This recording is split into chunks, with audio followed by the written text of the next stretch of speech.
today's video nga mga ate ko, samahan nyo nga muna kaming gumala dito sa Malaysia. Pero bago kami gumala, ililibot nga muna namin kayo dito sa may beach. Dahil nga mga gantong oras ay wala pang bus. Kaya naman talaga samahan nyo kami mga ate kong lumibot. Tara! At ang ganda rin talaga ng klima nila dito mga ate ko.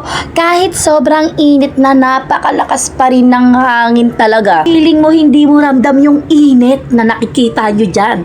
Uy. Gandahan lang dito sa hotel namin mga ate ko is pagbaba mo, ayan na agad yung beach. Talaga naman, yun nga lang hindi ka talaga pwedeng maligo dyan. Baka pag naligo ka dyan, nakain ka na ng buwaya. Hindi naman kasi siya totally dagat. As in, para lang siguro siyang lake. Kasi may buwaya mga ate ko eh. Ang sarap sanang maligo pero hindi pwede, bawal eh. Ito nga baby ko, hindi ko alam kung saan pupunta. Napakaangas na akala mo makikipag-away ba. Naghahanap lang ng anggulo yung baby ko. Gusto niya daw kasi mag-picture doon sa dulo. Para daw kasing napakaganda doon. Kaya sige pagbigyan. Dahil ngayon lang naman tayo nakalabas. Kasi nga 'di ba mga ate ko, napakamahal talaga dito sa Malaysia. Magtataka kayo bakit hindi kami pumupunta sa Kuala Lumpur kasi nga wala kaming budget pamasahe papunta doon mga ate ko. Kasi budget pa lang, grabe yan na. Kaya nga namin mag-picture video ngayon, nakasakay na kami mga ate. At grabe talaga dito sa Malaysia. Napakaganda, sobrang linis talaga. Hindi katulad sa Pinas. Uy, hindi ko naman kino-compare pero yun yung totoo. Maganda, malinis. Tapos, ay, ang ganda ng view. At kung makikita nyo, kitang-kita na rito yung Singapore. Nakaraan, pumunta kami ng Singapore. Gamit lang din namin is bus.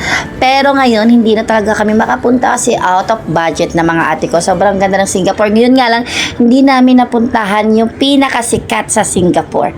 Kasi nga naman, tulad ng sabi ko, out of budget.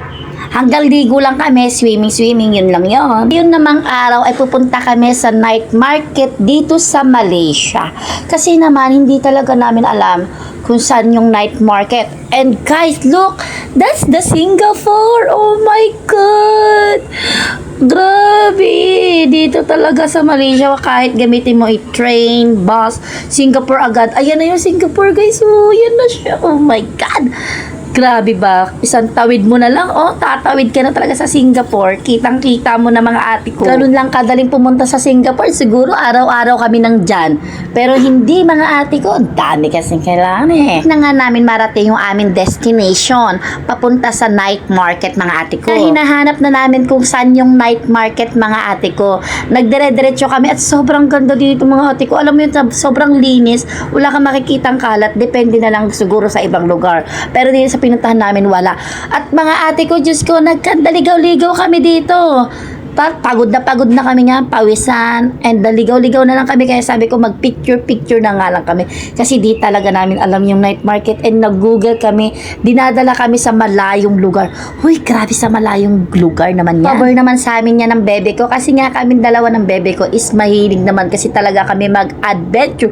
Huy, adventure. Nagtanong-tanong na nga kami, at nakarating na kami dito sa Tanjung Puteri. Ayan ang ibig sabihin ng kanilang night market. At kung makikita nyo mga ate ko, yun na yung night market. It's purple. Oh my God. It's giving my favorite purple. Na ngayong ate mo na akala mo naman talaga ay bibili. Hindi naman bibili. Tamang picture lang mga ate ko. Syempre, alam mo naman, pumunta lang tayo dito para makita. Sobrang saya nga ng ate mo. May hagdan pala dito na kailangan ko pang umakyat. Grabe yan. Nakakapagod mga ate ko. Ang tirik niyan. Sabi ko sa baby ko nga, kasi siya ang aking cameraman, umakyat na rin siya. Kaso talaga grabe. Hindi ko talaga siya kaya mga ate ko. Alam mo yan, pagod ka nang maglakad. Kasi ang layo ng nilakad yun. Tapos maghahagdan ka pa. Oh my God. Exercise na talaga to para sa akin. Papayat na ata ako dito mga ate ko. Kala ko pa nung nasa Cambodia kami, sa gabi lang ako gumigising. Pero dito sa Malaysia, grabe ang aga ko nang nagigising ate ko. Hindi na tulad nung nasa Cambo kami na talagang gabi. Kabaliktaran naman dito sa Malaysia. Oh my God. And eto na yung night market nila. Actually, nag-o-open pa lang sila kasi syempre, anong oras pa lang naman dyan eh. Kung makikita nyo, hindi pa talaga sila open mga ate ko. Kasi nga, syempre, alas 4 or alas 6 pa lang dyan ng gabi. Alas 6 pa lang yan mga ate ko pero may araw pa. Ito nga ang bebe ko, nakikipag-transaction pa nga. Pero alam nyo ba dito sa Malaysia, bawal kang humingi ng discount? Tulad ng ginagawa natin paghingi ng discount sa Pilipinas or sa Cambodia, pero dito sa Malaysia, bawal yan. Kung ano yung price nila is yun na yun. So, kaya naman, hanggang dito na lang talaga kami. So, bye-bye!